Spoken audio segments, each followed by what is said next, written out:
Y buenas tardes. La verdad es que como Universidad Católica queremos darle la bienvenida a este conversatorio. Este conversatorio se hace en conjunto con una fundación, FESIT, y también participan otras universidades, profesores de otras universidades del país. Por lo tanto, esperamos estarlo constantemente invitando a charlas de las distintas universidades, todas con una visión homogénea sobre lo que deberían ser los impuestos. La verdad es que espero que disfruten esta charla. Va a estar muy interesante y los dejo ahora con el presidente de FESI. Muchas gracias, Soledad. Muchas gracias a la Universidad Católica, particularmente al área de posgrado. Y la verdad es que, como me preguntaban hace un minuto, esta es la actividad con la que terminamos el año 2024. Eh, Sabemos que normalmente a época es como que hay muchas actividades y nos dijeron no lo piensen hacer en esta época. Pero resulta que hay muchísimo interés. Por eso es que definimos hacer este conversatorio sobre lo que llamamos la nueva reforma a la ley de la renta, eh, cuyo proyecto todavía no está enviado al Congreso, no hay una fecha cierta, ha habido anuncios de que se enviaría este año, pero es evidente que viene un cambio y los cambios no son menores, y por eso es que hoy día hemos dividido este conversatorio en dos paneles en que vamos a tratar primero los cambios que van a afectar al mundo de las pymes y otro que tiene que ver más bien con otros cambios que tienen que ver con la tributación de primera categoría, algo de global complementario y probablemente algún tema con la eventual nueva tributación de los dividendos. Así que gracias a todos por estar, tanto los que están acá como los que están vía Zoom. Y sin más, los dejo entonces en el inicio del primer panel y síganos en las redes. Tenemos esta actividad más va a quedar grabada, así que quienes después vamos a estar informando. Muchísimas gracias y gracias a los panelistas que son los que van a tener la principal rol hoy. Gracias.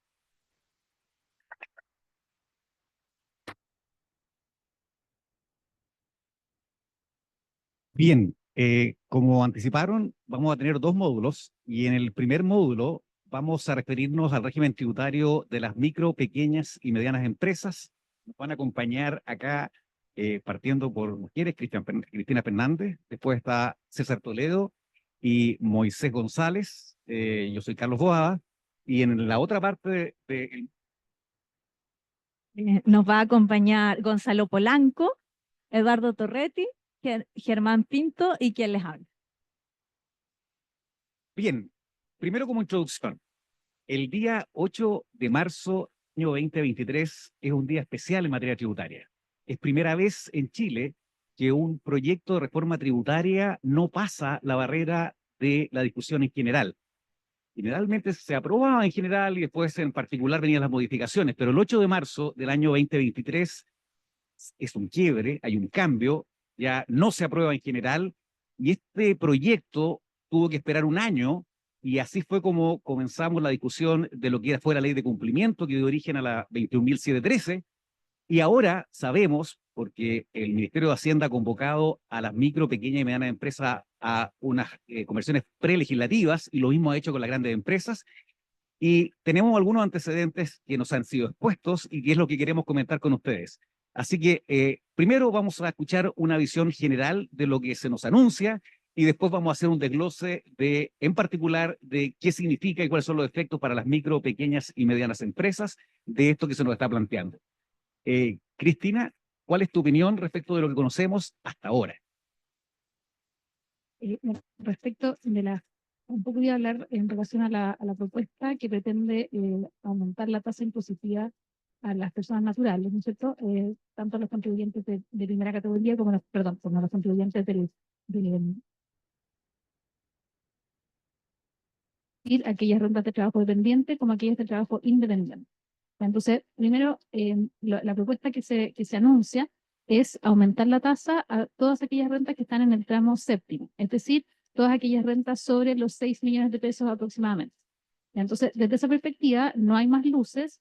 La propuesta es simplemente aumentar la progresividad de esos tramos, lo cual, así como se ha expuesto, no parece una idea de justicia o equidad tributaria, porque sería aumentar la carga impositiva de 153.000 contribuyentes aproximadamente. Es decir, un 1,8% soportaría el costo de la neutralidad de esta reforma, ¿ya?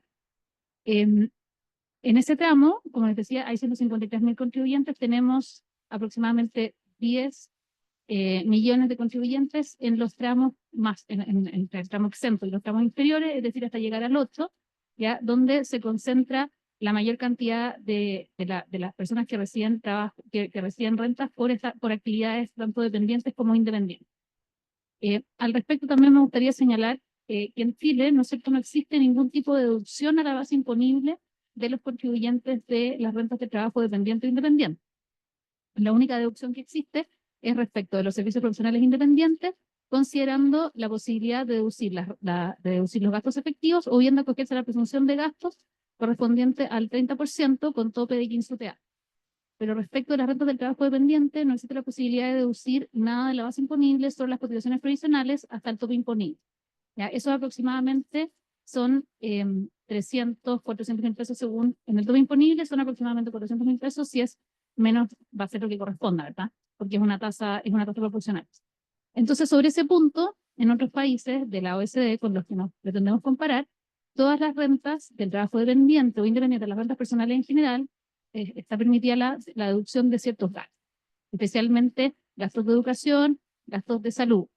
Acá en Chile, por ejemplo, se incorporó este crédito por gastos de educación, el cual finalmente atacaba un problema que no existía, porque principalmente aplicaba a aquellas personas que estaban en el tramo exento, en el tramo del 4, y si es que alguien llegaba al 8, pero mirando los números, nadie podía llegar al 8 con la renta que tenía que ganar el padre y madre del menor a quien se le estaba otorgando el crédito.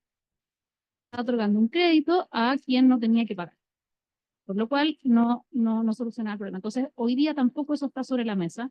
Simplemente se ha informado, se ha dicho que lo que se pretende es lograr la neutralidad de esta reforma y que esa neutralidad se lograría a través de subir la tasa de impuestos a las rentas mayores a 6 millones, pero las tasas de los profesionales dependientes e independientes finalmente, para así poder mantener la neutralidad bajando la tasa corporativa.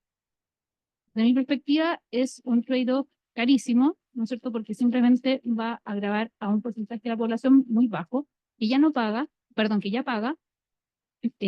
evitando que tengamos una cultura tributaria de contribución. Es decir, si todos queremos recibir beneficios, de alguna forma tenemos que también contribuir, y si queremos recibir prestaciones de salud, queremos recibir prestaciones de educación, deberíamos en cualquier caso también contribuir. Aumentar la base de contribuyentes es políticamente súper impopular, inviable, nadie quiere, obviamente.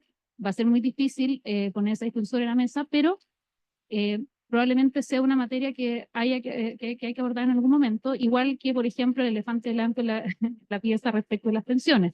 Si no subimos la tasa de cotización y la edad de jubilación, es imposible. En materia impositiva, creo que es un poco lo mismo. Tenemos un elefante blanco, que es que hay un 75% de contribuyentes que no pagan, porque están en el tramo exento, hay muy pocos que pagan, y los que pagan no pagan mucho. Por lo tanto, cargarle la mano a un grupo específico, principalmente para mantener esta neutralidad a la que se ha referido el ministro de Hacienda, al parecer no sería la solución en un caso pensando en una estructura tributaria que se mantenga en el largo plazo. Gracias, Cristina. Uno de los principios básicos del derecho tributario es el de simplicidad. Y la cantidad o el número de regímenes tributarios a los que puede optar un contribuyente tiene no solamente un tema de complejidad, sino que además tiene un problema de tratamiento distinto para dos personas que tienen el mismo nivel de ingresos.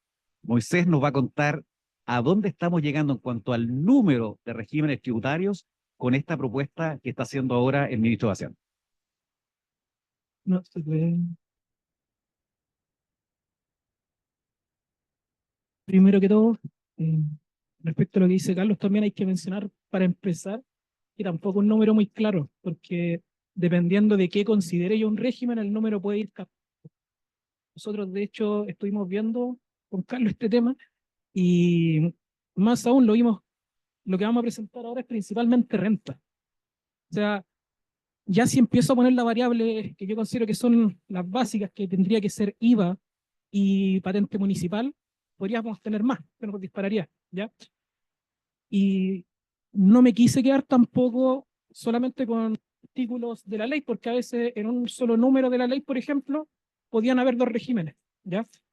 Y como ya mencionó Carlos, ¿cuál es el gran problema acá? Que finalmente generamos un sistema que va a carecer de equidad tanto vertical como horizontal, donde un contribuyente podría tributar de formas distintas. Entonces, ¿qué es lo que tenemos acá? Ya que un poco para partir explicándolo. En morado tenemos lo que hoy día denominamos regímenes de pequeños contribuyentes, ¿ya? Que es lo que está en el artículo 22 y posteriores de la ley de la renta. Pero ahí mismo, por ejemplo, ¿cierto? No es lo mismo un pequeño comerciante que esté en ferial libre o que esté estacionado, por lo menos según la norma. ¿Ya? No es lo mismo, ¿cierto? Un suplementero que un suplementero que tenga otras cosas. ¿Ya? Ya hay una diferencia. Y lo mismo pasa acá con los talleres artesanales. Y estos que están en morado deberían ser los esquemas más pequeños. ¿Ya? ¿Y de dónde me surgió el interés por este tema? Ya que me lo propuso Carlos cuando estábamos preparando esto, que el año pasado el tema del taller artesanal empezó a ganar harta relevancia. Ya lo escuché con varios colegas, lo conversábamos, como, digamos, como la puerta de entrada a la tributación formal, el taller artesanal. Entonces, si uno empieza a ver acá, el taller artesanal, ¿cierto? Paga un porcentaje de las ventas o 2 UTM. Entonces, ese es como el esquema más básico y básicamente, por cómo está definido en la ley, cualquier régimen, o perdón, cualquier contribuyente podría acogerse a este régimen. Y me llama mucho la atención acá que en lo que trascendió, ya en la información que nos trascendió de acuerdo a los planes del gobierno, que son los sistemas que están acá en blanco al final, que los tengo ahí como fantasmas porque todavía no existen, el monotributo social tiene harto parecido con estos regímenes de pequeños y particularmente con el de los talleres artesanales. Entonces, no hemos visto el proyecto de ley, no hemos visto si se va a eliminar o no otros regímenes, pero me preocupa algo y es que me da la impresión de que se quiere inventar la rueda, ¿ya? Porque a lo mejor en vez de crear otro sistema tributario, podríamos preocuparnos de ampliar los que ya tenemos, ya que a lo mejor ya tenemos jurisprudencia, ya tenemos una forma de operar, y estos sistemas también son bien poco usados. Me acuerdo que cuando se mencionó el taller artesanal tenía, creo que eran como 4.000 personas en el país, aun cuando era, digamos, un sistema muy útil para bajar la carga tributaria. Luego en verde tenemos los sistemas de renta presunta, ya que los que tenemos acá son el agrícola, transporte y minería. Y acá en azul tenemos los sistemas que son hoy día los principales, ya los que uno explica cuando quiere decir cómo se pagan los impuestos, los que probablemente cualquier empresa va a poder llegar, que en el fondo es transparencia tributaria, ProPyme y régimen general. Después, acá tengo otra variedad de sistemas que están ahí, que de acuerdo a alguna norma me entrega algún beneficio, ¿cierto? O que de plano me genera un nuevo sistema, donde tengo extranjeros con convenio, extranjeros sin convenio. Tenemos acá fondos de inversión, contabilidad agrícola, corporaciones, los efectos de la ley de bosques, sociedades profesionales de primera categoría y de segunda categoría.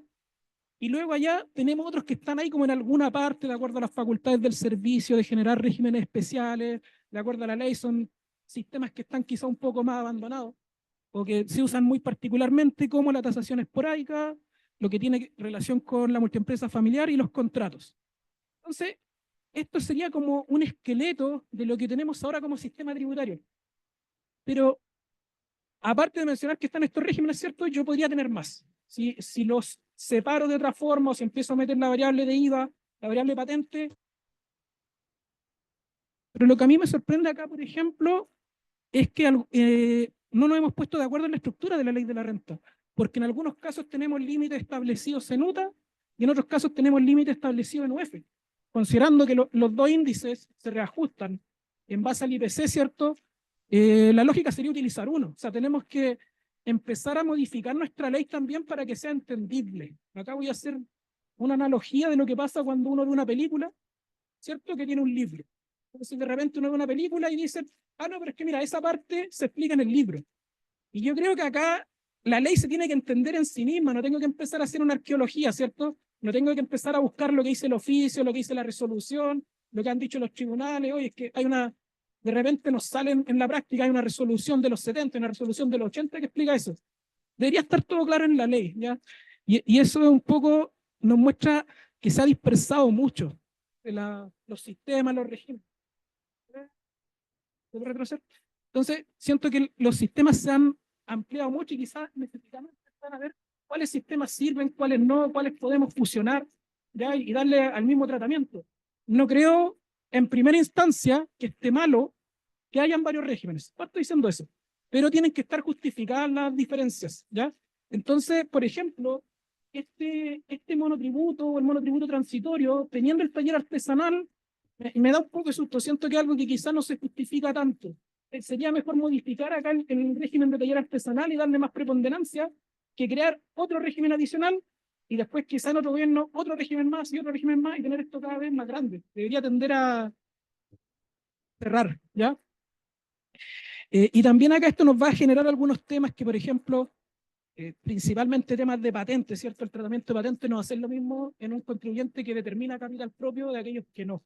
Entonces eso también nos va a pegar mucho a nivel de equidad, que nos van a pagar una patente mucho más elevada y que a lo mejor voy a sentir más cómodo en un régimen, ¿cierto? Más orientado a los primeros. Crecer y tener un régimen más alto, pero donde voy a tener que determinar capital propio y por lo tanto voy a tener que pagar patentes, ¿ya? Y la siguiente, un resumen que hice rápidamente de cómo sería el monotributo, o sea, la ruta de emprendimiento, que en el fondo el primer año, ¿cierto? Hay un límite para poder estar en este camino de 1.800 UF y el segundo año de 2.400, o sea, desde el segundo año de 2.400 UF. La lógica sería acá que durante los 2 primeros años el contribuyente se acoja a monotributo y a partir del tercer año, ¿cierto? Pase a un régimen que es distinto, que es el de beneficio de IVA. Entonces, al principio, si nos fijamos, estamos pagando una UTM al mes, pues eso va a pagar el contribuyente, que es muy parecido a los regímenes que ya existen, ya que a los que ya mencioné previamente, estos regímenes de pequeña. Entonces, ¿para qué tener un régimen adicional? Prefiero modificar los que ya existen que crear algo nuevo y posteriormente vamos a tener la rebaja transitoria. Aquí se acaba de mencionar, ¿cierto?, que me están ayudando bastante los primeros años del negocio, que es donde probablemente el negocio tenga pérdida o tenga acumulado crédito, ¿ya?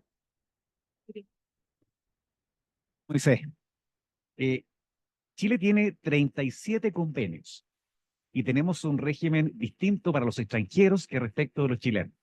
Así que César nos va a ilustrar respecto de su opinión de lo que se nos está planteando mirado desde esa perspectiva. Muchas gracias, Carlos, por la invitación y muchas gracias también a la OCE por recibirnos.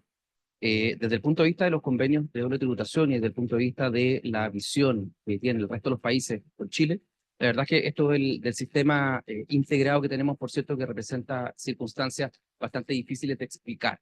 No sé si alguna vez a ustedes les ha pasado, digamos, tratar de explicarle a un chino, a un asiático, a un extranjero, digamos, que tiene una forma de ver las cosas de manera bastante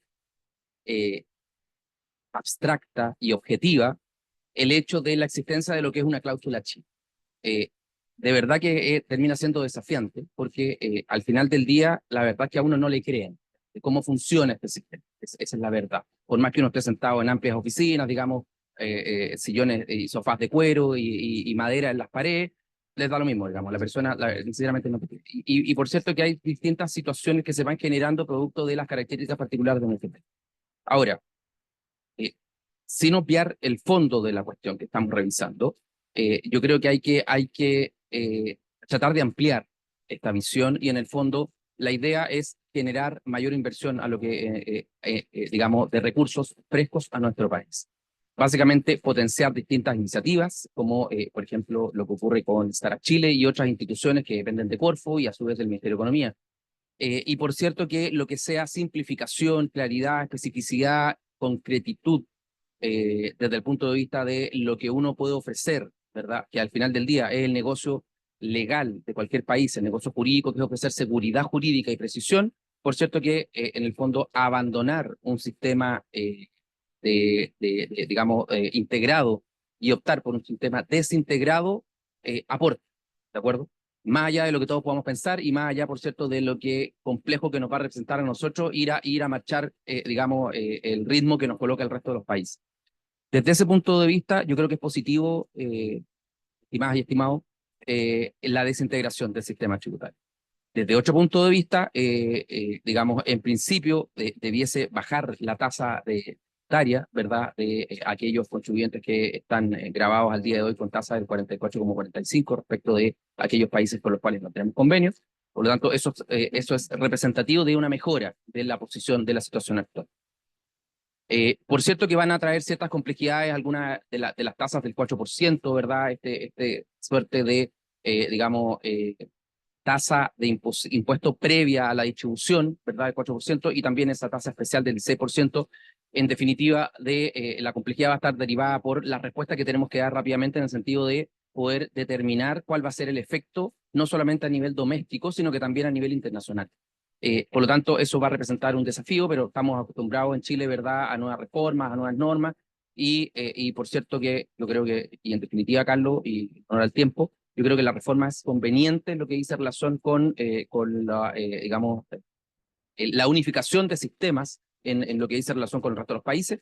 No se olviden que, salvo Japón, Reino Unido y otros países bien particular y bien específicos, mantienen este sistema integrado de tributación de 2 etapas, en el cual el impuesto corporativo, el que nosotros denominamos impuesto primera categoría, ¿cierto?, y el impuesto del withholding o retención, que nosotros lo denominamos impuesto adicional, operan de manera conjunta, de manera integrada. Es la excepción, y nosotros la verdad es que no somos un país para ser una excepción, todo lo contrario. La idea es que seamos un país donde digamos, las personas que vengan a invertir se sientan tranquilas, que nosotros podamos evacuar informes, dudas, consultas y responder de manera precisa, y que por cierto que la administración tributaria también obre de manera consistente con estas nuevas interpretaciones. Por lo tanto, el llamado en esta primera vuelta, estimado Carlos, es positivo, es bueno, hay que ver la letra chica, por cierto, pero al menos mirado en la superficie, me parece tremendamente positivo lo que estamos haciendo, bueno para el país, bueno también para los asesores, porque los informes ya no van a tener 80 páginas,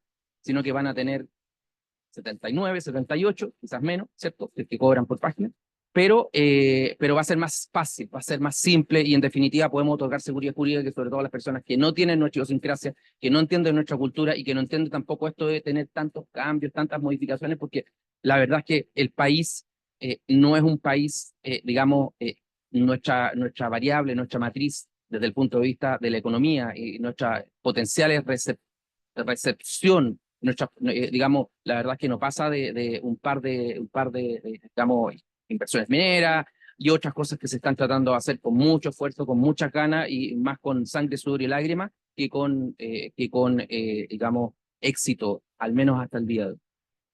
Gracias, Carlos.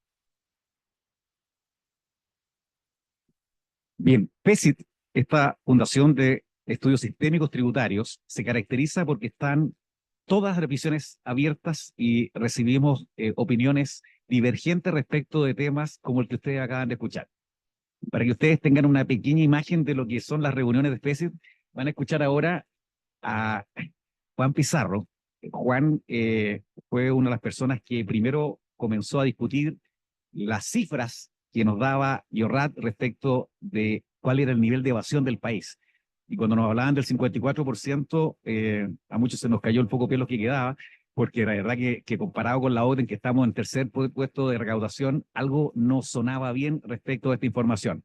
Así que, Juan, por favor, refréscanos la memoria, ¿cuál es la discusión? Tu opinión respecto de este sistema con nombre distinto, dual, que en realidad es desintegrado, pero especialmente, Juan, queremos tu opinión respecto de qué pasa en el régimen 14D número 3 y esta intención de aumentar del 12,5 al 25%. Gracias, Carlos. Bueno, un saludo para todos los asistentes acá. Creo que es importante también preguntarse cómo llegamos hasta acá. Esto es un camino de aproximadamente 2 años. Se ha discutido la reforma tributaria. Comenzamos, ¿cierto?, con una reforma tributaria con una expectativa de recaudación de 4 puntos del PIB, donde estaban incluidos impuestos de patrimonio, en ese sistema llamaba la atención que el régimen dual era lo que no nos daba. Es decir, de los 4 puntos recaudaba 0,15 puntos del PIB. Entonces, Primero, la discusión de si integrar o desintegrar no es un tema de recaudación. Tampoco diría yo que es un tema de simplicidad, porque vamos a ver más adelante, cierto, que probablemente complejiza, que lo vemos, ¿cierto?, con todo el entramado de tratado de doble tributación. Posteriormente viene, cierto, la Comisión Marfan, y creo que en forma muy afortunada puso el acento en el crecimiento económico, se bajan, cierto, los impuestos al patrimonio, utilidad revenida, se comienza a hablar de crecimiento, de un sistema pro inversión, cierto, donde se incorporan medidas como la Fondo de Desarrollo y otras más. Creo que eso es positivo. Y también hubo un consenso en que la forma de recaudar más importante era el combate a la evasión. Y todos quedamos con una sensación bastante positiva. ¿Cierto? Comenzó el estudio de evasión y en diciembre, por ahí del año pasado, llega la cifra y todos nos sorprendimos, ¿cierto?, porque la cifra de evasión del impuesto a la renta llegaba al 50%. Eso finalmente cambiaba el eje de la reforma. ¿Por qué razón? Porque era mejor atacar ese 50% de evasión en el impuesto a la renta que, ¿cierto?, incorporar más impuestos. No obstante, es importante saber de dónde venía esa evasión del 50%. Las multinacionales, de la informalidad, cuestión que hasta el día de hoy no tenemos claro. Es decir, ¿cierto?, del lado del contrato de Michel Llorat, porque claramente la cifra no cuadraba. Y estamos, ¿no es cierto?, con un proyecto de cumplimiento tributario que se aprobó sin tener claridad de la cifra de evasión, sin tener claridad en este momento las metas de la evasión para el próximo año, ¿cierto? El plan de cumplimiento tributario debiera haberlo incorporado como un eje central y no tenemos clara la cifra, por tanto no es una cuestión trivial. Y luego, ¿cierto?, viene la aprobación del proyecto de cumplimiento tributario con un protocolo de acuerdo que definió que en términos de impuesto a la renta, la reforma iba a ser neutral en términos de recaudación.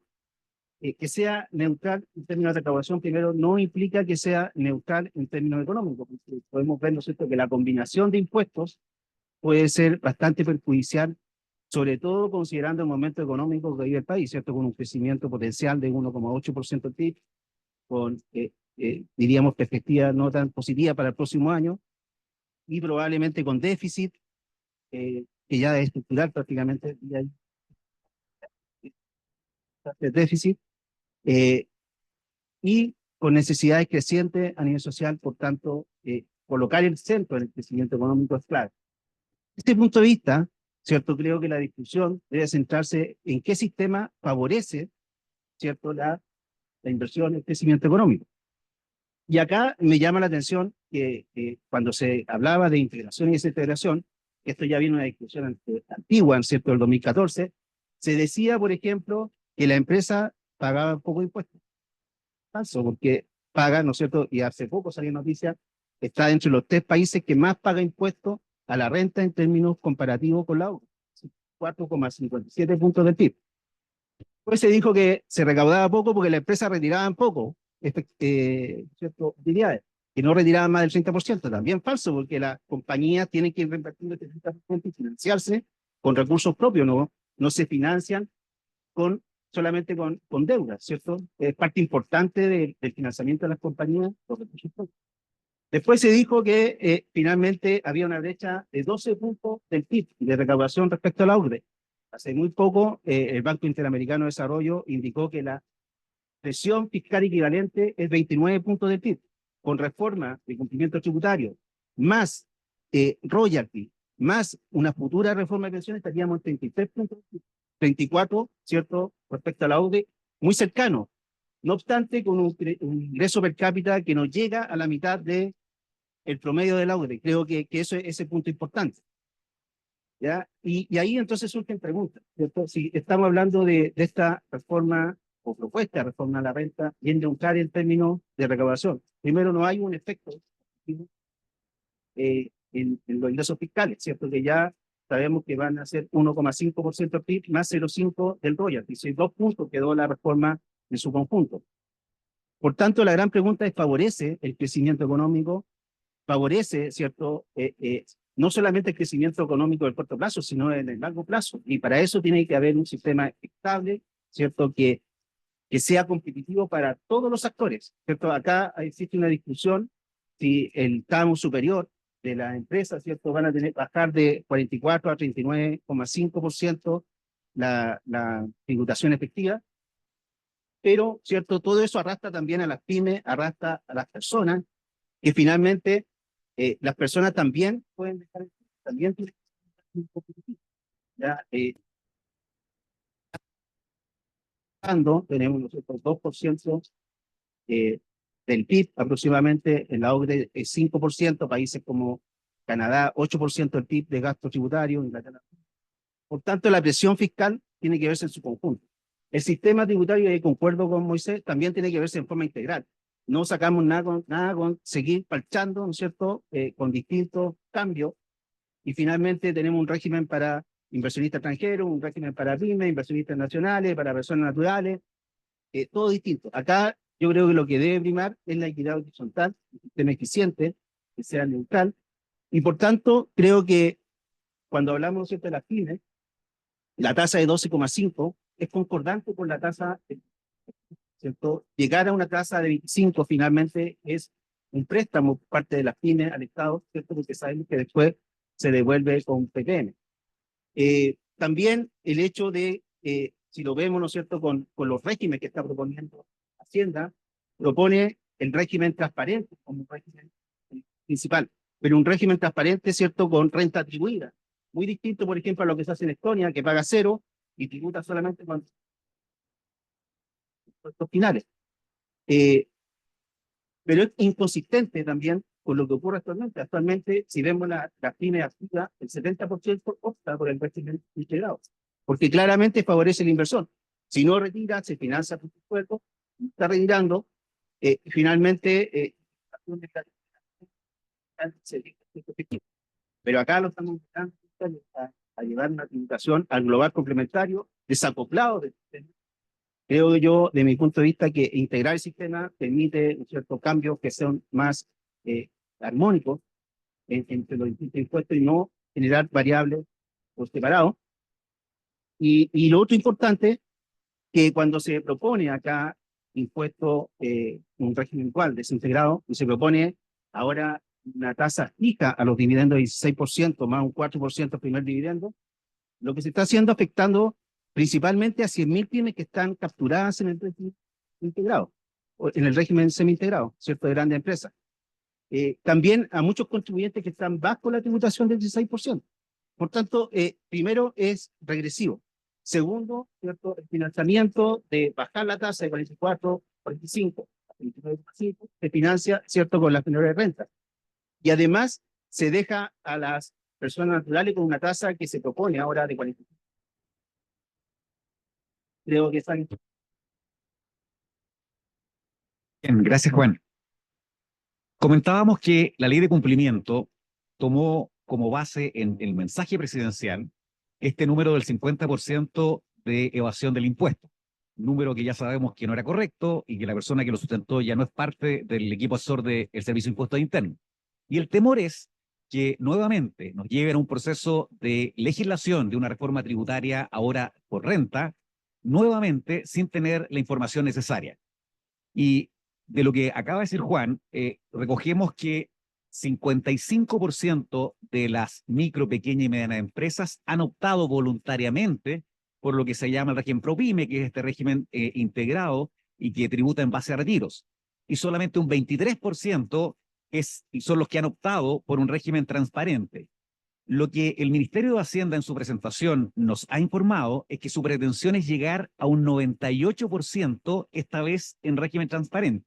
Entonces, despedida, porque tenemos que dar paso al siguiente módulo, nos gustaría saber su opinión de qué va a pasar en las micro, pequeñas y medianas empresas con este cambio forzado que se pretende hacer sin la información suficiente y trasladando a este 55% casi integralmente a lo que sería un régimen de transparencia, asignación, y qué pasaría con el costo de cumplimiento para esas personas que están hoy día en ese 23%. Vamos a seguir el mismo orden. Partimos por ti.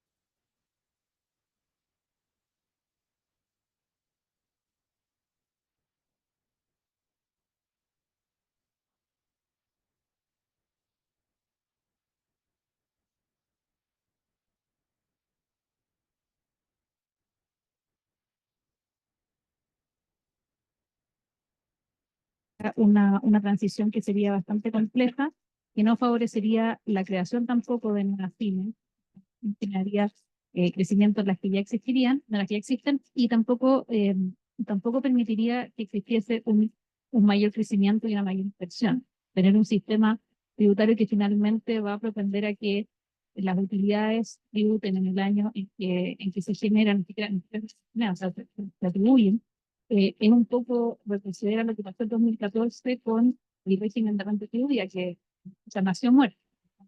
Nació y lo tuvieron que modificar antes de que esté en vigencia. Entonces, volver sobre eso como con otro nombre, como aquí un tipo de... Gracias, Cristina. Moisés.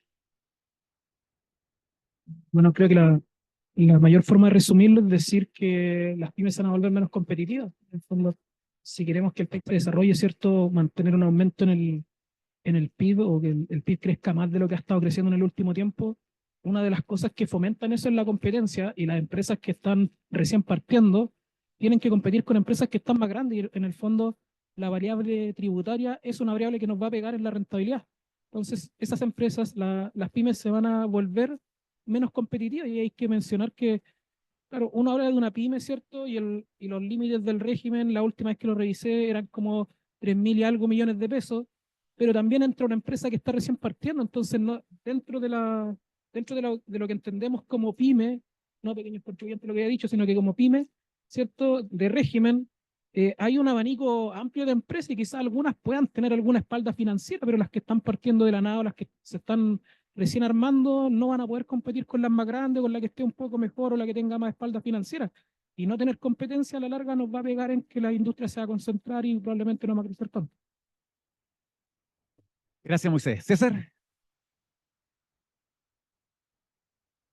Muchas gracias. Bueno, como digamos, en el fondo las experiencias son disímiles desde el punto de vista de uno podría presentar un país como Chile, digamos, en el sentido de ofrecer primero seguridad jurídica, ofrecer tasas bajas, y lo que yo siempre me he preguntado, digamos, ¿por qué no es posible que nuestro país, por ejemplo, ofrezca regímenes tributarios que sean derechamente calificados de ayuda o colaboración, digamos, para efectos de poder traer inversionistas a nuestro país?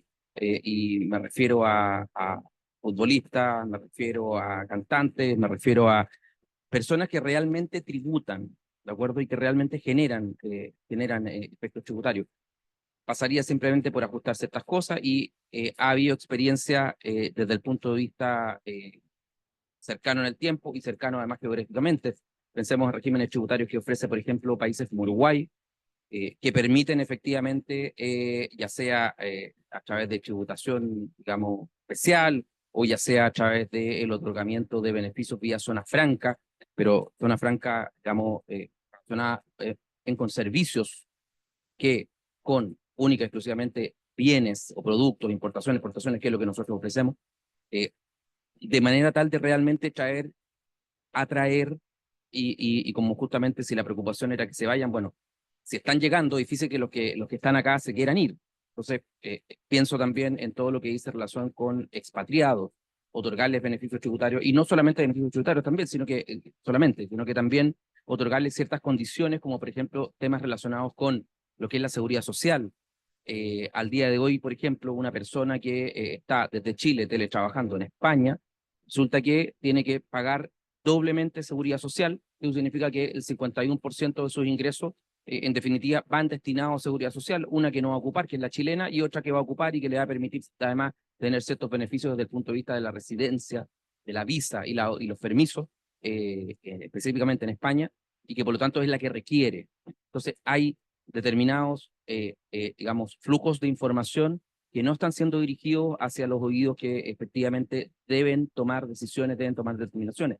¿Por qué no, por ejemplo, otorgar sistemas tributarios que sean parecidos, similares, idénticos, digamos, en esto de cortar y pegar? La verdad que somos maestros. ¿Por qué no lo hacemos también en algunas cosas que puedan terminar siendo beneficiosas para el país?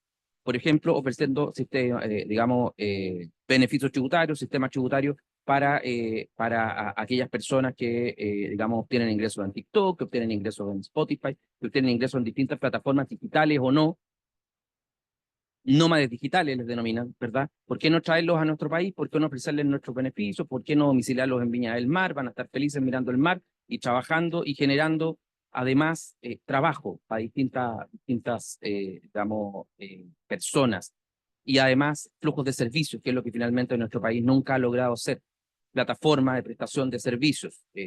En alguna época yo me acuerdo haber estudiado estos temas y me recuerdo haber planteado que Chile de cierta forma iba a parecerse a lo que podría, a lo que ha sido, además hace muchos años, Holanda, ¿verdad? Países minúsculos, muy pequeños geográficamente, con muchas particularidades, pero que no tienen minería, no tienen cobre, no tienen materia prima, no tienen árbol, no venden absolutamente nada más que servicios financieros.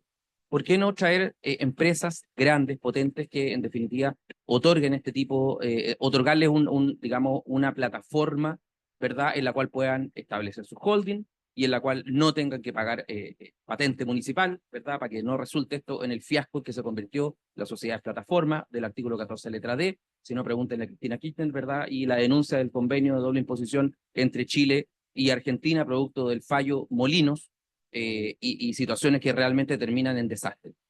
Entonces, el llamado es, independientemente de lo positivo que resulta la desintegración, y vuelvo sobre el punto, para efectos de la explicación del régimen tributario vigente en Chile, para efectos de inversionistas extranjeros, sea que provengan de países con convenio o sin convenio, me parece a mí que debiéramos batallar entre todos por buscar nuevas alternativas, traer nuevos colores, nuevos aromas y en definitiva abrir el abanico de posibilidades para efectos de generar mayor inversión en nuestro país. Gracias. Bueno, yo haría la siguiente pregunta, ¿cierto? El problema actual es crecimiento. ¿Cuándo el país creció más? Esto fue antes del 2014, decimos 5%, con un sistema integrado. Por tanto, creo que hoy el desafío, más que una ruta del emprendimiento, que creo que es un desafío muy pobre, ¿cierto? Tenemos que tener una carretera del crecimiento y eso necesariamente requiere pensar en que las pymes pasen a ser grandes empresas, ¿cierto? Con un sistema desintegrado, ¿cierto? Y estando las pymes integradas, el costo y el peaje, ¿cierto? De pasar a esto para las pymes, porque pierden sus créditos si no lo, ¿cierto? No hacen un impuesto sustitutivo en un periodo, creo que de 2 años, según la última propuesta. ¿Ya? Por tanto, desde ese punto de vista, creo que ahí el camino no está bien pavimentado. Y tener estos dos regímenes, ¿cierto? El transparente y el integrado, en el PYME yo optaría solamente por el integrado, mejorando, ¿cierto?, los mecanismos de reinversión, bajando la tasa a una tasa competitiva. Como ejemplo tenemos Canadá. Canadá, ¿cierto?, es un sistema integrado, tiene tasa 26% y las pymes pagan 13%. Tenemos también Estonia, donde es un sistema de tributación en base a flujo, tasa de primera categoría 0%, tributa solamente cuando retira una tasa plana de 20%. Es decir, ejemplo, hay muchos de competitividad. Ese es el gran desafío porque el crecimiento económico representa o explica en torno al 80% de la recaudación fiscal. Hay estudios. Lo dijo también la Comisión Marpan. Creo que Marcel se convenció a fuerza, pero ya hemos visto que a pesar de ya de años, ya hablan de crecimiento y eso es bastante importante, porque ciertamente tenemos que pensar en el futuro también. Bien, y para concluir este primer módulo, reflexionar respecto a algunas cifras. Las pymes, las micro, pequeñas y medianas empresas son el 98,5%. Ustedes han tenido aquí una muestra de lo que está en el debate respecto de una reforma tributaria. Legislar a la rápida, legislar sin los antecedentes suficientes, sin ponderar las consecuencias de lo que se está haciendo, creerse más inteligente que las personas que tienen los regímenes tributarios y pensar que los 55% están equivocados y que en realidad tendrían que irse donde está el 23%, tiene consecuencias. Y por lo tanto, esta invitación que se nos está haciendo a legislar sobre la marcha es una invitación que hay que pensar muy bien si subirse o no a ese caballo. Al régimen transparente, sea el que perdure o no, hoy día no tiene patente, mañana tendría patente, hoy día no tiene contabilidad, gastos de cumplimiento muy bajos, mañana los tendría. Hay muchas materias que hay que debatir y por lo tanto es un mal consejo el legislar a la rápida. Muchas gracias.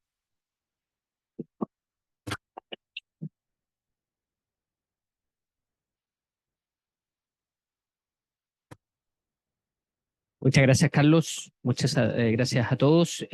Me tocó la grata misión de presentar la primera expositora y quien va a ser la moderadora también de esta segunda parte, que es Patricia Toledo Zúñiga. Patricia es doctora en Derecho por la Universidad Pompeu Fabra de Barcelona y profesora asociada de la Universidad Alberto Hurtado. Patricia, el micrófono. Muchas gracias, Gonzalo. Buenas tardes a todos y a todas. Bueno, nuestro agradecimiento a la Facultad de Derecho de la Pontificia Universidad Católica de Chile por haber acogido esta actividad. Y este segundo panel está dedicado a analizar la propuesta que se ha anunciado respecto de desintegrar el sistema tributario. Y en este contexto, mi presentación tendrá un carácter más bien teórico-conceptual y tiene por objeto que revisemos qué se entiende por un sistema tributario desintegrado y su relación con el momento en que se gatilla la tributación de los impuestos finales. La integración y desintegración de un sistema tributario son modelos que tienen por finalidad regular la relación entre la tributación de las utilidades de una empresa y la tributación de los retiros y dividendos que realizan los propietarios o socios de la empresa. Un sistema desintegrado clásico es aquel que reconoce a la empresa como un contribuyente completamente separado e independiente de sus propietarios o socios. De este modo se establece un impuesto que grava las utilidades de las empresas y otro impuesto completamente independiente que grava los retiros de los propietarios o socios. Un sistema desintegrado clásico tiene la ventaja de que el sistema tributario es más simple y facilita la fiscalización tributaria. Sin embargo, tiene la desventaja de que produce lo que se ha denominado doble tributación económica. En efecto, las utilidades que produce una empresa son gravadas con un impuesto que grava a la renta de la empresa y ese mismo dinero, cuando es retirado, es gravado con un impuesto que grava la renta de los propietarios o socios. Para evitar este efecto de doble tributación económica, surge el sistema tributario integrado, que en su versión clásica es aquel que al momento de gravar con impuestos los retiros de los socios o propietarios, reconoce como crédito el impuesto pagado por la empresa. Entonces, les invito a que revisemos esquemas con las principales características de los sistemas tributarios que ha tenido Chile en las últimas décadas en este sentido. Y para este efecto vamos a distinguir 3 hitos: 1984, 2017 y 2020. Siguiente. 1984. Desde el año 1984 hasta el año 2016, nuestra legislación estableció un sistema tributario totalmente integrado. La empresa tributaba por sus utilidades con el impuesto de primera categoría, con una tasa fija que originalmente era del 10%, se aumentó al 15% el año 91, al 17% el año 2004 y era del 20% ya el año 2011, que es el porcentaje que puse en la presentación. Los propietarios o socios tributaban por sus retiros con los impuestos finales solo cuando efectivamente retiraban. Los socios extranjeros con el impuesto adicional y una tasa fija del 35%, los socios, personas naturales chilenas, con el impuesto global complementario y una tasa variable progresiva por tramo del 0 al 40%. El sistema tributario era totalmente integrado y por tanto el 100% de lo tributado por la empresa servía de crédito a la tributación final. Desde el año 2017 hasta el año 2019, nuestra legislación cambió el sistema existente por 2 sistemas, uno totalmente integrado y otro parcialmente integrado. Fue el efecto de la entrada en vigencia de la ley 20.780, que conocemos popularmente como la reforma tributaria del gobierno de la presidenta Bachelet. El primer sistema, denominado renta atribuida y regulado en el entonces 14A de la ley sobre impuesto a la renta, era un sistema tributario totalmente integrado. La empresa tributaba por sus utilidades con el impuesto de primera categoría con una tasa fija del 25%. Los propietarios o socios tributaban con los impuestos finales, atención, el mismo año en que la empresa obtenía utilidades, con independencia de si efectivamente las habían retirado o no. Los socios extranjeros con el impuesto adicional y una tasa fija del 35%. los socios, personas naturales chilenas, con el impuesto global complementario y una tasa variable progresiva por tramo del 0 al 35%. El sistema tributario era totalmente integrado y, por tanto, el 100% de lo tributado por la empresa servía de crédito a la tributación final. Siguiente. El segundo sistema de esta época, denominado parcialmente integrado y regulado en el entonces artículo 14b de la Ley sobre Impuesto a la Renta, era un sistema tributario parcialmente integrado, como su nombre lo indica. La empresa tributaba por sus utilidades con el impuesto de primera categoría con una tasa fija del 27%.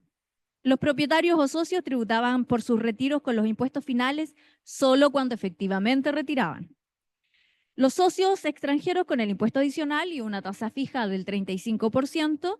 Los socios, personas naturales chilenas, con el impuesto global complementario y una tasa variable progresiva por tramo del 0 al 35%. El sistema tributario era parcialmente integrado porque solo el 65% de lo tributado por la empresa servía de crédito a la tributación final. Siguiente. Desde el año 2020 hasta la actualidad, nuestra legislación volvió a cambiar el sistema existente por 3 sistemas, uno general y 2 destinados para las pymes. Fue el efecto de la entrada en vigencia de la Ley 21.210, que conocemos popularmente como la reforma tributaria del gobierno del presidente Piñera. El primer sistema, denominado régimen de tributación general, regulado en el actual artículo 14, letra A de la Ley sobre Impuesto a la Renta, es un sistema tributario parcialmente integrado. La empresa tributa por sus utilidades con el impuesto de primera categoría, con una tasa del 27%. Los propietarios o socios tributan por sus retiros con los impuestos finales solo cuando efectivamente retiran. Los socios extranjeros con el impuesto adicional y una tasa fija del 35%. Y los socios, personas naturales chilenas, con el impuesto global complementario, con una tasa variable progresiva por tramo que se volvió a subir, ¿no?, del 0 al 40%.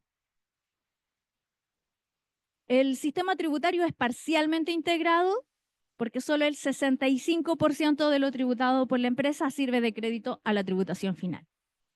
Siguiente. El segundo sistema, denominado régimen ProPyme general, regulado en el actual artículo 14d, número 3 de la Ley sobre Impuesto a la Renta, es un sistema totalmente integrado. La empresa tributa por sus utilidades con el impuesto de primera categoría con una tasa fija del 25%. Los propietarios o socios tributan por sus retiros con los impuestos finales solo cuando efectivamente retiran. Tratándose de socios extranjeros con el impuesto adicional y una tasa fija del 35%, y tratándose de personas naturales chilenas con el impuesto global complementario y una tasa variable progresiva por tramo, que también se aumentó del 0 al 40%. El sistema tributario es totalmente integrado y, por tanto, el 100% de lo tributado por la empresa sirve de crédito a la tributación final. Siguiente. El tercer sistema, denominado régimen ProPyme transparente, regulado en el actual artículo 14, letra D, número 8 de la Ley sobre Impuesto a la Renta, es un sistema que elimina la tributación de la empresa. La empresa no tributa por sus utilidades, lo hacen sus propietarios o socios directamente con los impuestos finales, el mismo año en que la empresa obtiene utilidades.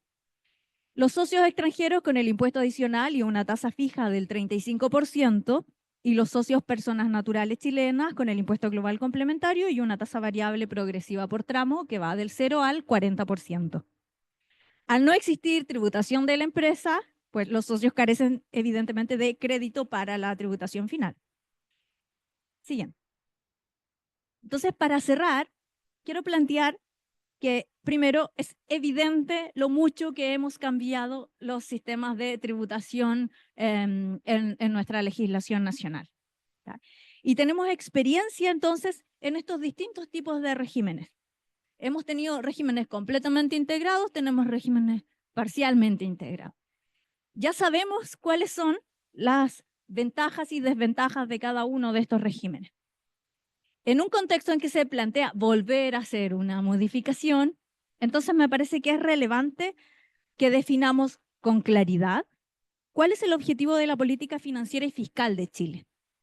Porque tenemos que llegar a un acuerdo que nos permita establecer un modelo de tributación estable, que sea simple y que sea justo, que cumpla con las finalidades buscadas.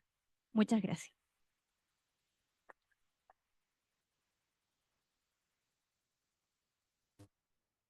A continuación, les voy a presentar a Gonzalo Polanco Zamora. Él es director del Centro de Estudios Tributarios en la Facultad de Economía y Negocios de la Universidad de Chile y nos va a comentar cuáles son los efectos de establecer un sistema desintegrado desde la perspectiva de los convenios internacionales para evitar la doble tributación que tiene suscrito Chile. Muchas gracias, Patricia. Voy a colocar el blog para ser respetuoso con el tiempo. Quiero agradecer en primer lugar a esta casa de estudios, especialmente a la dirección de posgrado, a la fundación y a todos los asistentes, tanto los que están de manera presencial como los que están conectados. Nuestro sistema tributario es complejo, yo creo que eso es algo que todos concordamos. Solamente como para darles un dato, porque yo soy fundamentalmente académico, cerca de 1/3 de las horas que nosotros gastamos o invertimos en educar a un estudiante, actualmente en los programas de diploma, se dedican a temas relacionados con registros empresariales y todo lo que implica llevar adelante lo que antiguamente llamábamos el PUT y todos los registros que hay que llevar. Y otra muestra de la complejidad es que existe la cláusula Chile. Es bien curioso que exista a nivel mundial algo que se llame cláusula Chile, ¿no? Eso da cuenta de que hay algo que funciona de manera muy extraña. Para darles un tercer elemento que indica la complejidad, los primeros antecedentes de un sistema integrado en Chile datan del año 1954. Se aplicó este régimen para un grupo muy específico de empresas y duró muy poco tiempo debido a la complejidad de fiscalización. Evidentemente, la historia nos sirve como para aprender, pero no necesariamente replicable en la actualidad, porque los sistemas de fiscalización han sido son más sofisticados hoy. Entonces uno podría decir, bueno, las cosas han cambiado, así que me parece que es solamente un elemento a tomar en consideración. Existen distintos sistemas tributarios en el mundo. Hay países que tienen sistemas clásicos, hay sistemas clásicos modificados, hay sistemas de imputación parcial, etcétera, y cada uno elige el suyo. Desde el punto de vista teórico, la desintegración de un sistema tributario permite simplificar porque se elimina la necesidad de llevar los registros empresariales y esto nos evitaría 1/3 de las horas que actualmente dedicamos a esto. Claro, muy buena noticia para todos, mala noticia para los profesores que hacen esa materia, pero yo creo que podrían entenderlo. Sin embargo, existe un tema que hay que solucionar que dice relación con los tratados internacionales que ha suscrito Chile para evitar la doble tributación, que actualmente son 37. Y estos tratados fueron suscritos tomando en consideración un escenario en que teníamos un sistema integrado o parcialmente integrado. Y entonces se aplica la cláusula Chile. Y aquí, muy brevemente, ¿qué es la cláusula Chile? Imaginémonos un mundo donde no existen estos tratados. Hay un país A en donde existe una compañía minera, esto de la compañía minera es solamente coincidencia, y un país B donde residen los socios. Entonces, la compañía minera envía dividendos hacia el país B, ¿cierto? Entonces, en un mundo sin tratado, A y B van a tributar. Muy mal negocio porque la carga tributaria va a ser excesiva. ¿Qué es lo que va a suceder en virtud de un tratado? Los países se van a sentar a conversar y van a repartir esta potestad tributaria y eso se traduce fundamentalmente en los convenios en el artículo 10 sobre dividendos que establece tasas rebajadas con ciertas limitaciones. ¿A cuánto nos referimos con una tasa rebajada? Bueno, depende mucho en los tratados que ha suscrito Chile de la participación societaria que tenga el socio o accionista y depende también del tratado, pero pueden ser unas tasas de 5, 10 o 15%. Ese es el artículo 10 sobre dividendos. Pero a renglón seguido o a veces en el protocolo se dice, no obstante, estas tasas rebajadas no se van a aplicar en la medida que Chile mantenga un sistema integrado. Y esa es la cláusula Chile, de que te dice, mire, todo esto que hemos establecido no se va a aplicar en la medida que usted mantenga este sistema. Entonces, si el sistema se desintegra, pueden pasar dos cosas. La primera es que se aplique plenamente las disposiciones del tratado y en consecuencia empiecen a regir las tasas rebajadas. Y eso evidentemente tiene un efecto en la recaudación fiscal, que en las últimas reformas se ha cuantificado, pero obviamente estos son estimaciones. Si se da o no en la práctica es algo que hay que considerar. Y el otro efecto que podría tener, y esto hay algunos tratados que lo establecen, es que hay que renegociar. Y parece razonable que algunos hayan dicho hay que renegociarlo porque cambiaron las circunstancias, cambió el escenario con el cual se negoció este tratado. El tema es, siendo Chile un país de relativa importancia en el concierto internacional, ¿todos los países van a estar dispuestos a renegociar un tratado? Uno de los países, por ejemplo, con los cuales tendríamos que renegociar es China. ¿Va a ser capaz la Cancillería chilena de tomar el teléfono, hablar con su pares chino y decir, mire, ¿sabe qué? Nosotros cambiamos nuestra regla interna y en consecuencia tenemos que renegociar? Esto es difícil y no por un asunto jurídico, sino que más bien por un tema de política. Entonces, esto es un elemento que hay que considerar. Y la otra alternativa, que es lo que se ha establecido en las últimas reformas, es decir, mire, dejemos los tratados tal cual está y establezcamos entonces un régimen para aquellas personas que están domiciliadas, para aquellos contribuyentes que están domiciliados o residentes en países donde rige el convenio, y aquellos que tienen o están domiciliados en países donde no rige el convenio. Pero claro, eso evidentemente añade un cuadrito más a la tabla periódica que no mostraron ya y complejiza el sistema. Entonces, esto es un efecto bien curioso porque en cuanto a simplificación, el desintegrar teóricamente genera una simplificación, pero al mismo tiempo, y dado el contexto internacional de Chile, podría generar una gran complejidad. Finalmente decir dos cosas. No existe una receta mágica en este aspecto. Hay países que nosotros miramos como relativamente exitosos desde el punto de vista económico, que tienen un régimen clásico, Austria, Bélgica, Alemania. Estoy mirando estas cifras de acuerdo a un estudio que hizo la OCDE el año 2020, así que puede haber variado. Y sistemas como el que tiene Chile, países como Corea, me imagino que es Corea del Sur, no Corea del Norte, el Reino Unido y Chile.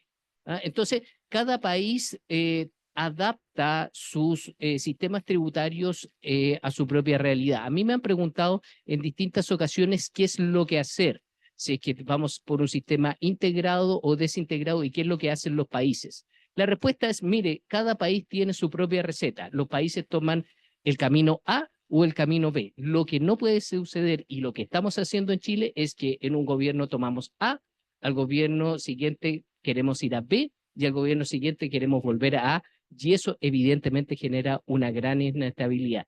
Y es por esto que muchos hemos promovido la formación de alguna comisión que pueda discutir estos temas desde el punto de vista político y que permita lograr un consenso, no sé si para la eternidad, pero al menos por algunos años. Eso es. Muchas gracias.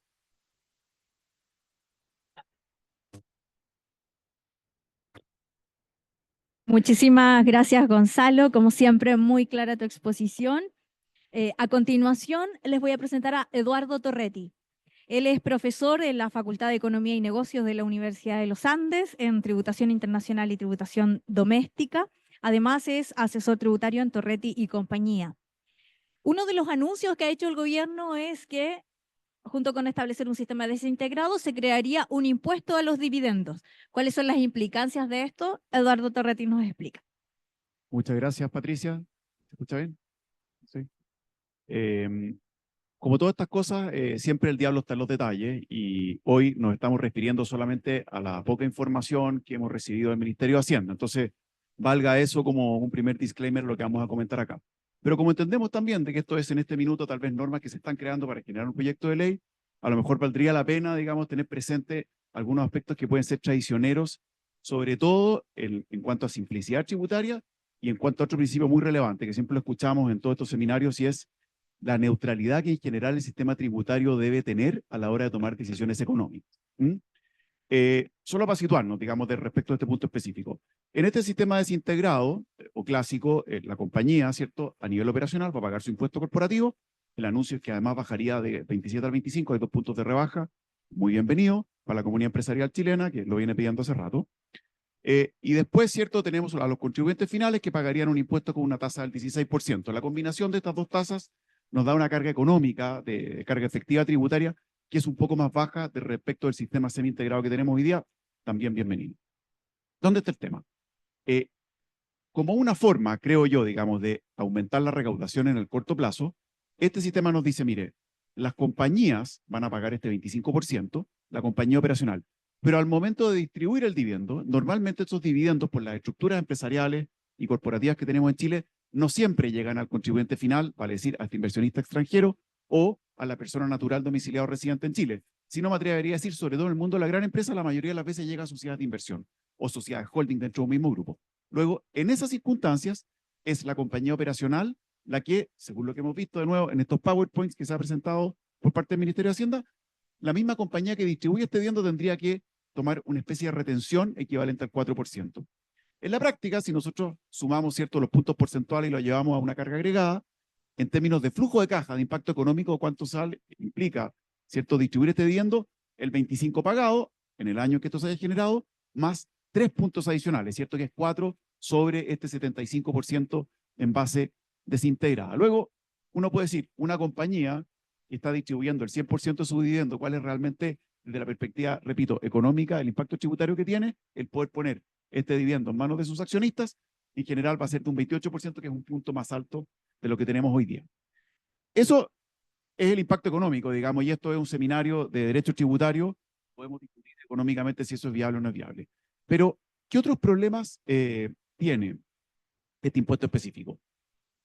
La realidad, desde la perspectiva corporativa, es que normalmente los grupos empresariales, y acá me voy a centrar normalmente en la gran empresa, normalmente los negocios se estructuran en sociedades en que normalmente van desarrollando sus negocios por cada línea de negocios.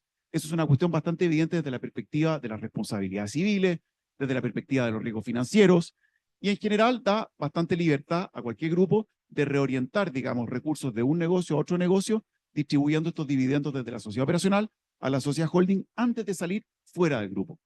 Esos dividendos hoy día en Chile son dividendos exentos, normalmente no tributan. Luego, al incorporar este dividendo bajo la forma, repito, en que se nos ha planteado por el Ministerio de Hacienda, cada grupo empresarial va a tener que pensar, si yo distribuyo este dividendo un peldaño corporativo más arriba, vale decir, de donde estoy generando el riesgo para mi sociedad holding, para después tal vez redestinarlo a otra área de negocios que estoy comenzando, que es lo que hace razón desde una perspectiva, ¿cierto?, civil, comercial, entonces voy a tener esta especie de peaje de salida. Se me va a encarecer tributariamente, incluso más caro de lo que tengo hoy día. Hay una rebaja tributaria, pero de nuevo, al subir a esta sociedad holding, tendría un aumento tributario. Normalmente las compañías van buscando eficiencia tributaria, entonces se van a plantear dos preguntas. O yo realmente dejo de tener un esquema holding y tal vez la compañía operacional va a sumar todos sus giros operacionales y la misma operativa va a ser a su vez la compañía holding, una alternativa para evitar este impuesto de estos 4 puntos. O la segunda posibilidad, ¿cierto?, va a ser cómo puedo, con sustancia económica, poder llegar a una estructura en la que en general los dividendos solamente sean distribuidos a la sociedad holding cuando yo realmente voy a tomar ese dividendo y a su vez lo voy a redistribuir hacia los dividendos, no solamente necesariamente accionistas finales, pero sí cuando sale fuera del grupo económico. Y eso obviamente tiene una cantidad de impacto en el sentido de que a lo mejor las compañías operacionales van a tener que dejar de financiarse siempre con capital, tal vez van a pasar a ser financiadas fuertemente con préstamos de la sociedad holding, y voy a entrar probablemente también a su vez en una serie de normas antilucía específicas o políticas de fiscalización para ver cuál es la sustancia económica, todas cosas que en general, a lo menos personalmente, las veo como enredadas, complicadas. ¿Qué sería lo razonable que uno esperaría de esto? Y esto lo tenemos en varios sistemas desintegrados alrededor del mundo.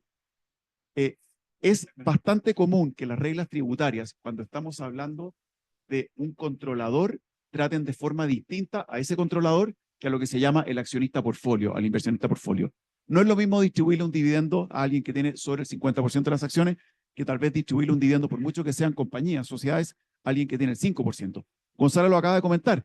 Los convenios de doble tributación en el modelo OCDE y en el modelo ONU ya tienen esa distinción, en este caso reduciendo tasas, ¿cierto? Me imagino que en el caso chileno lo razonable, si es que realmente se quiere imponer esta especie de dividendo a la pasada, lo razonable sería que se dejara fuera los grupos económicos.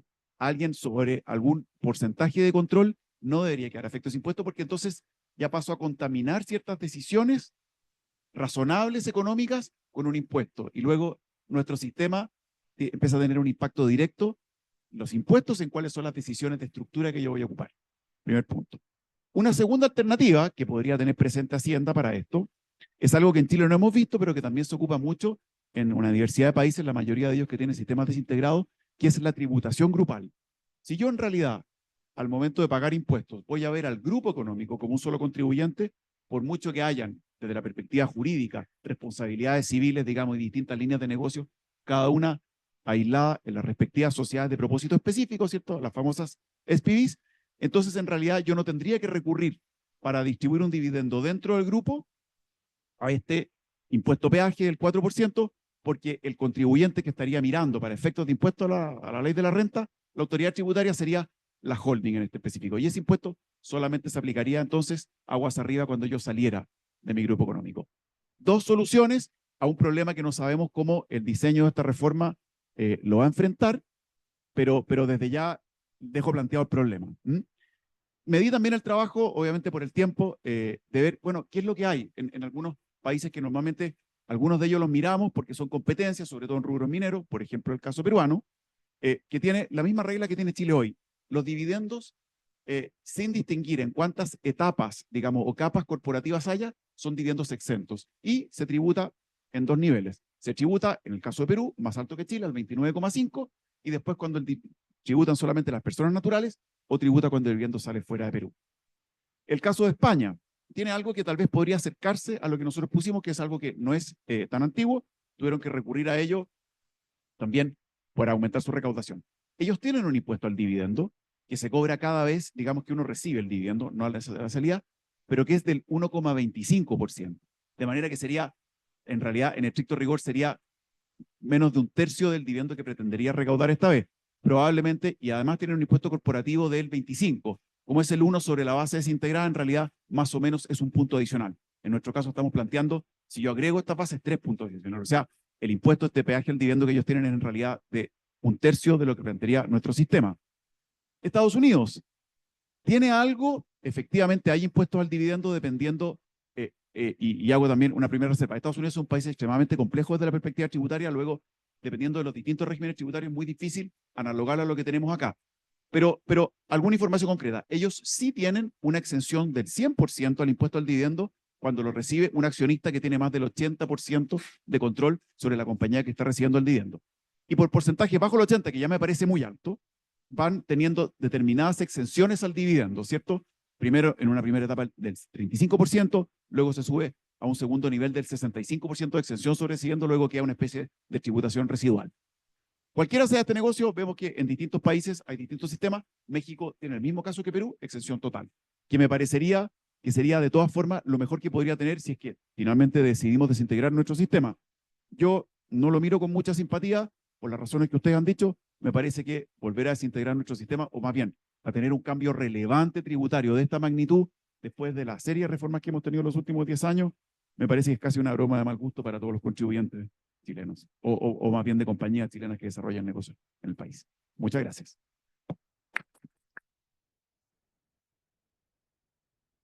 Muchas gracias, Eduardo. A continuación vamos a seguir reflexionando sobre este anuncio de crear nuevos impuestos en el contexto del pacto fiscal, y para ello vamos a escuchar a Ariel Castillo. Él es abogado de la Casa de la Pontificia Universidad Católica de Chile, LLM en International Taxation por NYU, profesor de reorganizaciones empresariales en el Magíster de Derecho Tributario y otros cursos de diplomado en la Universidad de Chile. asociado principal de PPU Legal. El tiempo es suyo, estimada Mariel. Muchas gracias, Patricia. Hola a todos, ¿qué tal? A ver, lo que quiero reflexionar un poco hoy día, más allá de los impuestos concretos que se anuncian, es sobre volver un poco a foja cero y que tiene que ver con el pacto fiscal, ¿cierto? Que en teoría era lo que estábamos buscando, ¿cierto? Reglas relativamente permanentes que pudieran quedarse harto tiempo y que pudieran ser fáciles, ¿cierto? Certeras, simples de cumplir, y que nos hemos ido alejando, digamos, a una reforma más. Ahí lo han mencionado bastante, pero a mí me gusta el concepto de pacto fiscal porque de alguna forma supone ponerse de acuerdo. Y lo que ha ido ocurriendo, y estas reformas no han sido la excepción, es una reforma tributaria común y corriente, donde un gobierno propone, ¿cierto?, una agenda ideológica o de recaudación, ¿cierto?, y luego negocia en el Congreso qué cosas se pueden obtener ¿cierto? Y eso nos ha llevado todos estos años, ¿cierto?, a ir adelante y hacia atrás en distintas materias, lo que impide prever, ¿cierto?, los efectos a largo plazo de las inversiones. Y lo han hablado bastante, ¿cierto?, lo que tiene que ver con las complejidades del sistema tributario, el número de sistemas cada vez que se crea, ¿cierto? Ya vimos qué pasaría con lo que decía Gonzalo, ¿cierto? Si nosotros desintegramos y tenemos que respetar los convenios, tenemos un sistema adicional más. Si no lo hacemos, ¿cierto?, tenemos que entrar a negociar los convenios. Y la pregunta es, ¿a cambio de qué? ¿Cierto? Porque ningún país se va a entrar a negociar para nada, ¿cierto? Van a pedirnos algo. Entonces, ¿qué nos van a pedir? Sacrificar recaudación. Entonces, si suponiendo que la desintegración supone mayor recaudación, cuestión que yo no creo que sea necesariamente así, la segunda pregunta es, bueno, ¿a cambio de qué? ¿Cierto? Entonces, como el sistema tiene que funcionar como un todo, yo creo que ahí se genera un desincentivo a la creación de mayores sistemas que de alguna forma rigidicen o dificulten la comprensión de la ley tributaria y la previsibilidad de su efecto. Pero en segundo lugar también, y aquí hay que pensarlo también desde el lado del punto de vista fiscal, ¿cierto?, crean muchos incentivos para la elusión y la evasión, más que nada para la elusión, ¿cierto? Tantos sistemas, ¿cuál me conviene a mí? Ahí va a haber una contraposición entre la legítima opción de regímenes, ¿cierto?, que no son calificables como elusión, y por otro lado, la aplicación de la elusión a esos regímenes. Entonces, vamos a tener muchas complejidades que derivan de nuevo, muchos sistemas. Específicamente, respecto del impuesto a la primera distribución, que lo hablaba Eduardo recién, tenemos, ¿cierto?, un impuesto al 4% y después decimos, bueno, ¿qué estamos buscando como sistema tributario? ¿Queremos que los dineros sean retirados por los socios de tal forma de fomentar el consumo? ¿O queremos que se queden en las empresas productivas y que se asignen dentro de las mismas empresas para provocar inversión y ahorro? Entonces, si ponemos un impuesto del 4% al primer dividendo, estamos obstaculizando, ¿cierto?, la reinversión de esos fondos en nuevos proyectos. Entonces, si nosotros queremos hacer un sistema de completa transparencia donde se pague el impuesto final, el incentivo va a ser al consumo, ¿cierto? Y si en cambio queremos mantener un impuesto diferido donde mover platas entre sociedades no tiene costos como el sistema actual, vamos a promover la generación de nuevos proyectos y nuevas inversiones. Luego se habla del impuesto a las rentas del capital, ¿ya? Y aquí un impuesto a la renta del capital del 16%, ¿cierto?, que entendemos aplica sobre dividendos. En el proyecto anterior, rechazado el año pasado, ¿cierto?, también se contenía a aplicarlo a las ganancias de las bursátiles, ¿cierto?, en la venta de acciones. Entonces, tenemos un impuesto a las rentas del capital que en teoría aplicaría para ciertas rentas del capital, porque no para todas, ¿cierto?, la ganancia en bienes raíces y las ganancias de capital en general quedarían fuera de este impuesto. Y por lo tanto sería un impuesto a las rentas del capital, pero solo dos rentas minúsculas, que serían los dividendos y las ganancias bursátiles. Además que la acabamos de discutir hace muy poco, ¿cierto?, la ley que derogó, o sea, que modificó las exenciones tributarias. Entonces, creo que hay como una especie de afán por cada vez que hay un problema, tratar de crear un nuevo impuesto, y eso, de nuevo, genera más complejidad y más oportunidades para la elusión y la evasión. Se llama impuesto a la renta del capital, y hasta donde yo sé, el impuesto a la renta del capital se llama impuesto de primera categoría.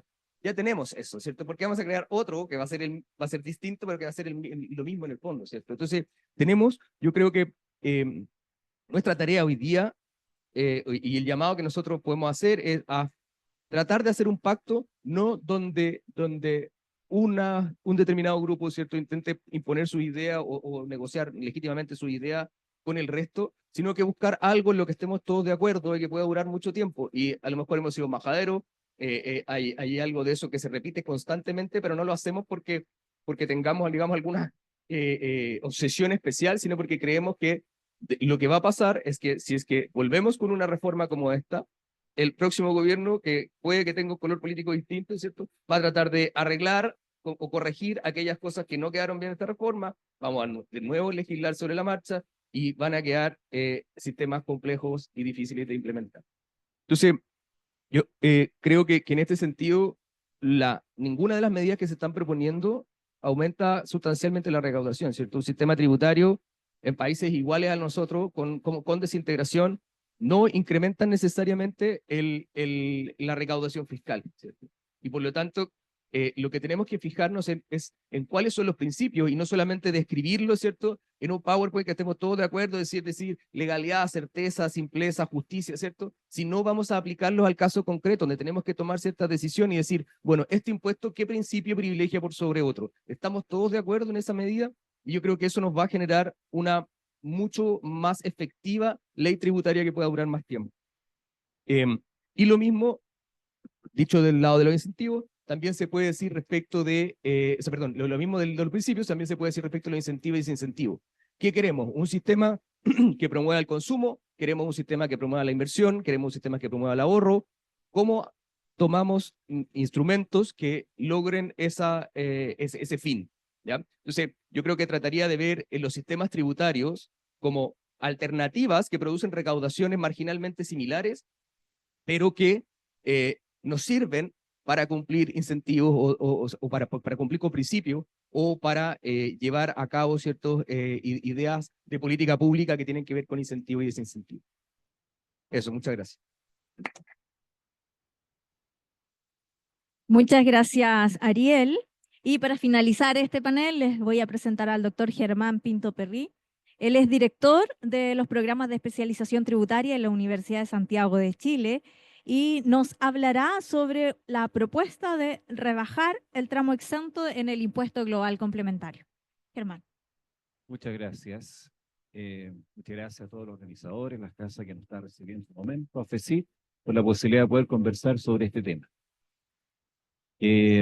Este tema de rebajar los tramos inferiores de los impuestos personales es algo que no está en este proyecto, por lo menos no se ha anunciado, pero sí se ha anunciado mucho en otras veces. Y yo me tomé la libertad de poder compartir con ustedes una reflexión numérica respecto a eso y cómo funcionaría. ¿Cuánto sería lo que realmente la potencia de ese tipo de medidas, que como ya se ha mencionado, no es muy política? ¿Sí funciona?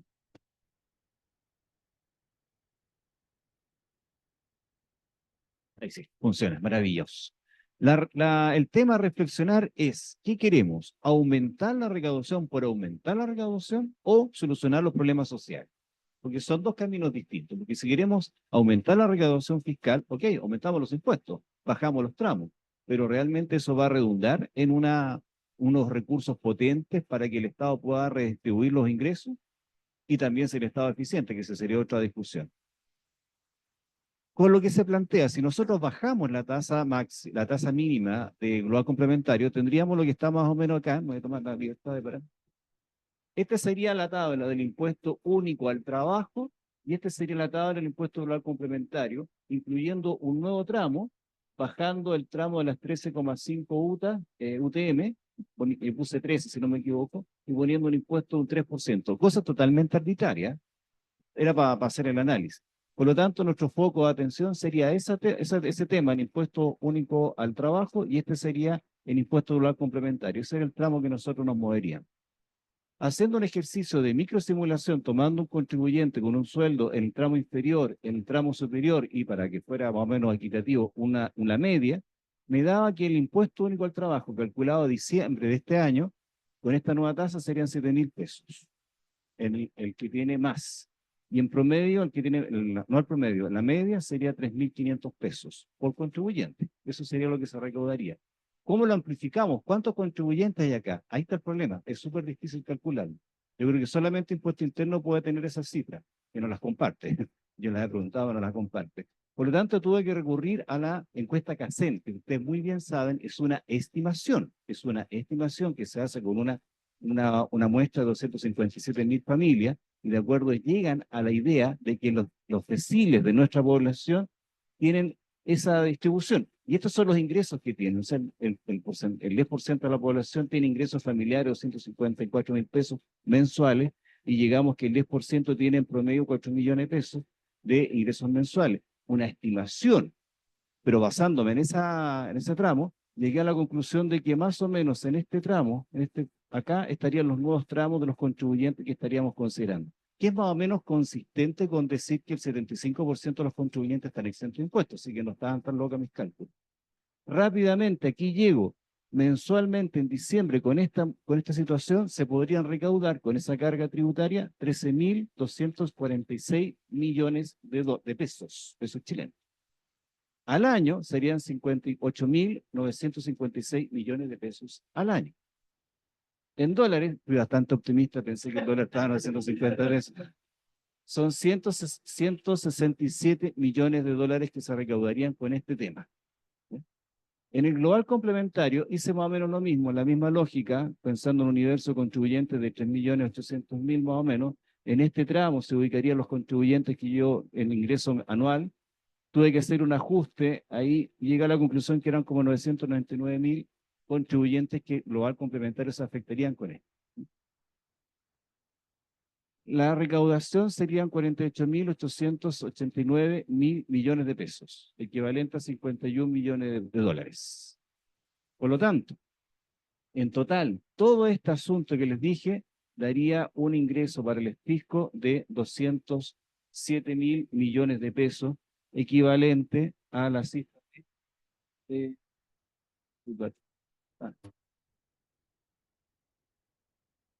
218 millones de dólares.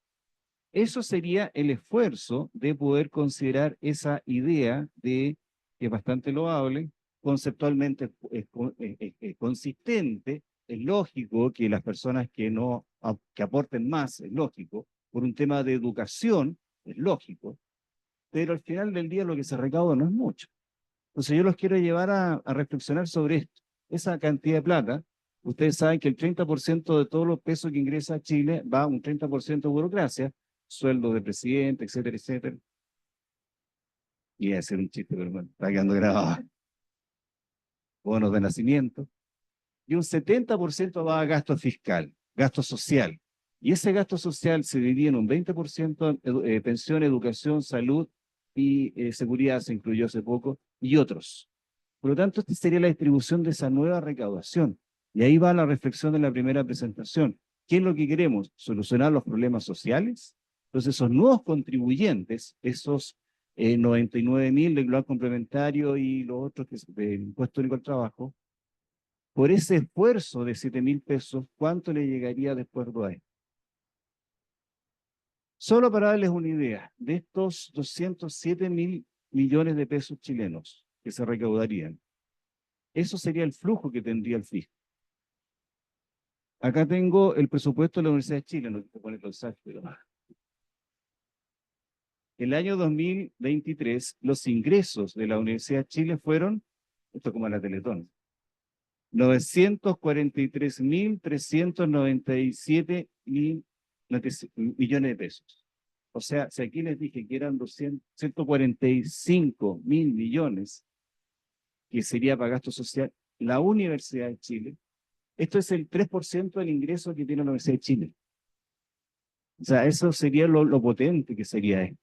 Por lo tanto, pese que por justicia, por coherencia, es lógico que los que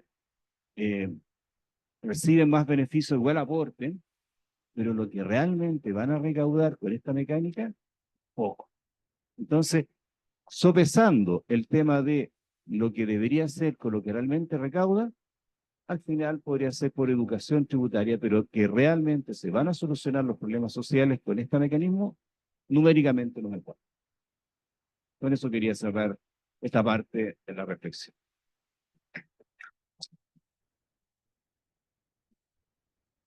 Muchísimas gracias, Germán, por tan interesante propuesta. Con esto cerramos este panel. Confiamos en haber planteado suficientes interrogantes para reflexionar sobre este anuncio y eventualmente tener elementos para poder analizar la supuesta próximo proyecto de ley, ¿no? Próxima reforma tributaria en ley sobre impuestos a la renta. Sí, tenemos tiempo, pero para un par de preguntas.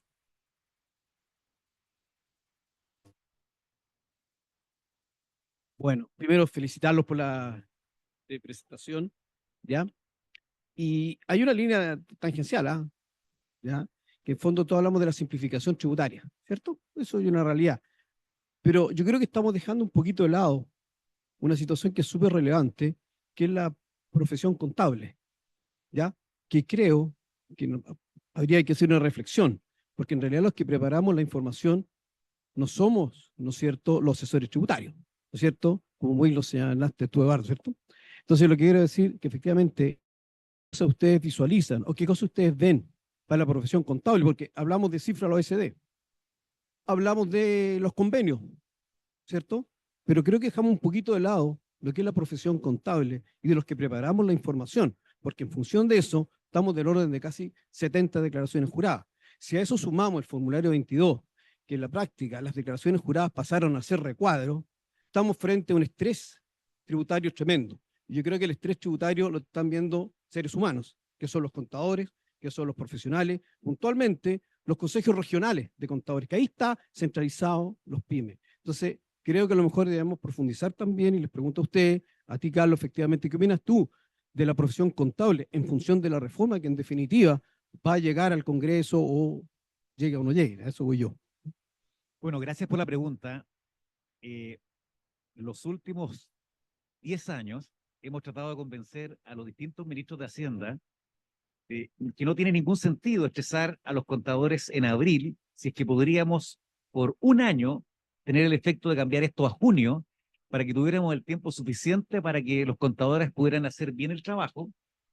Por lo tanto, el Servicio de Impuestos Internos tendría menos problemas de declaraciones que sean inconsistentes y que haya que arreglarlas más adelante. No hemos tenido, lamentablemente, la reacción que quisiéramos.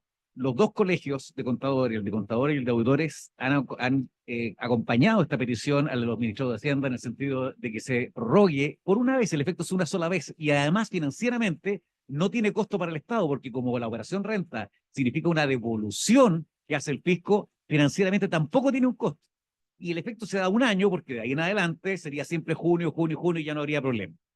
Pero además de eso, cuando uno revisa los regímenes de renta presumida, el transparente del 14D número 8 y el de retiro del 14D número 3, se ha logrado que se reconozca la posibilidad de tener esta contabilidad que es fundamental para tomar decisiones económicas, pero no verse expuesto a el costo de cumplimiento que hace el Servicio de Impuestos Internos cargando a estas empresas y a los contadores con este exceso de información. Estos tres regímenes tributarios han establecido la posibilidad de que se lleve la contabilidad para los efectos que son, para tomar decisiones, pero que el Servicio de Impuestos Internos no se pueda inmiscuir y que sea un derecho del contribuyente si tributa o no tributa en base a contabilidad completa o si lo hace en base a este régimen. Así que es un problema tremendo que tenemos en el país, es un problema que por años nos ha arrastrado. Ustedes recordarán por lo menos 2 o 3 periodos anteriores en que el último día, en la noche y a petición de los contadores, se ha otorgado nuevo plazo, lo que en un país serio no podría hacer. Así que es un tema que requiere atención y requiere solución.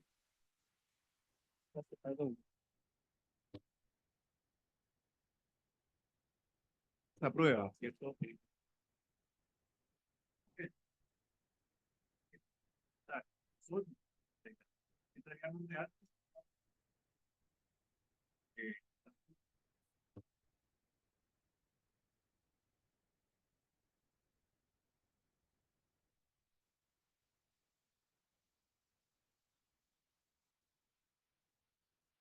Simplificación es real, claro, un importante contribuyente, pero bien, de todo,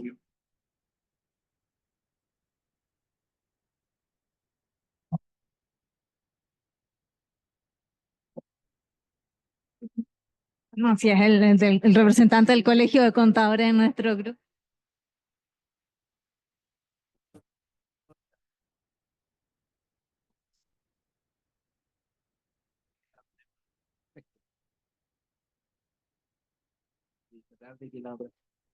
Eso finalmente destrabaría muchas de estas complejidades.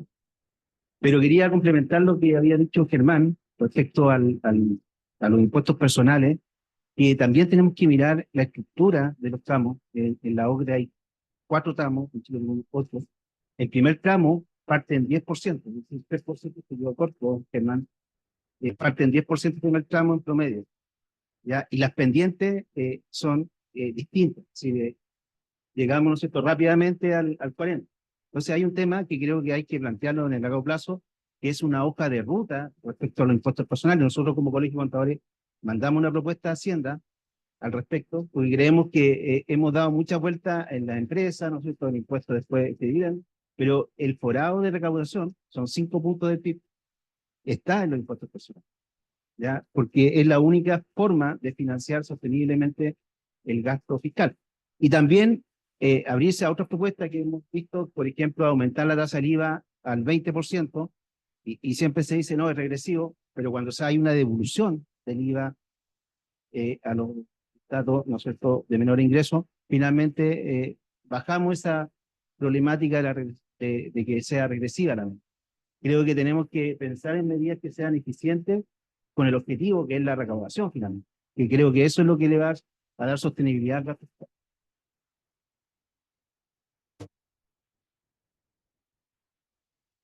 Ahora sí, en nombre de FESIT, la Fundación de Estudios Sistémicos Tributarios, les agradecemos a quienes nos acompañan aquí presencialmente y a quienes han tenido la cortesía de acompañarnos online.